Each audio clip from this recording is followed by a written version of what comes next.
Crime Lab takes too long to finish cases. In this 42.9 News investigation, our Ben Wagner explains why that's leaving families wondering and waiting to find out how their loved ones died. How long would you wait to find out what killed your loved one? 2 weeks? A month? 2 months? Well, we pulled the records that show if they died either in Arkansas or in Oklahoma, you'll likely wait longer than that to know anything.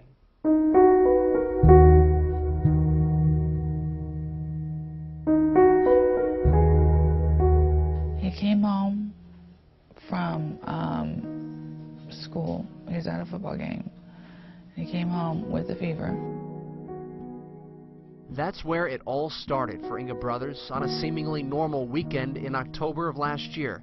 Her 15-year-old son Ross wasn't feeling well that Sunday.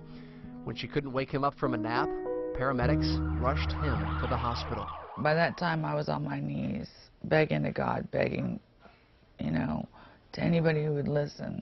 Her son died that day, unexpectedly, meaning the Arkansas State Medical Examiner's Office would handle his autopsy.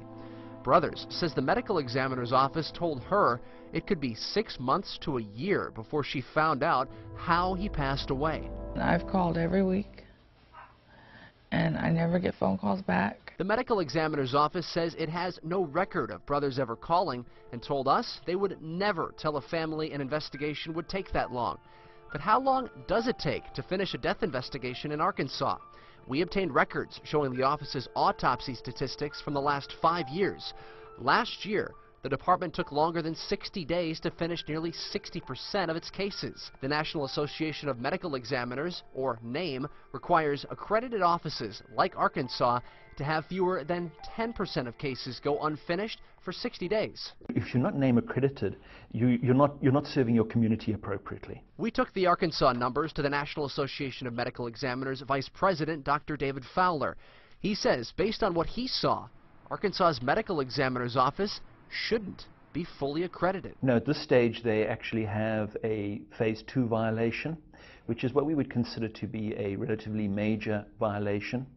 This would prevent them from having full accreditation. These things take time, and we need to make sure that we're able to do it efficiently and we're producing results that can upstand any kind of scrutiny. Kermit Channel is the executive director of the State Crime Lab and oversees the medical examiner's office.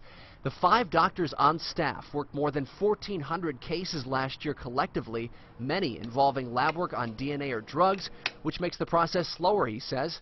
Still, he admits, the office could be better. We're still working on trying to improve that time, because what's important is the toxicology results have to come back as quick as we can.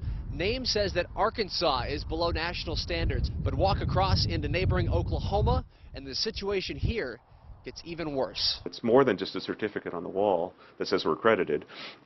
It shows the world that we're meeting basic minimum standards that are proscribed by our accrediting body. The state medical examiner's office there lost its accreditation in 2009.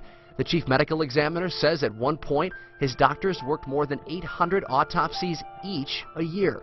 The NAME standard is 250 per doctor per year.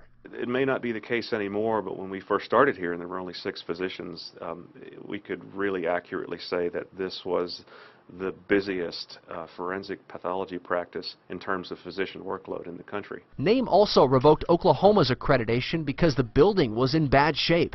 So bad, the chief medical examiner says the office won't get its accreditation back until the state builds a new facility. We have no chance of regaining that accreditation until about 2018, 2019, because the buildings aren't up to accreditation standards. And so even if we had enough physicians to do the workload, they would take one look at these buildings and go, no, it's not going to happen here. Oklahoma's average turnaround time is about 120 days. The chief medical examiner is trying to get that number down to a 90-day average, an improvement, but still below national standards. We'll get there, but it's a slow rebuilding process.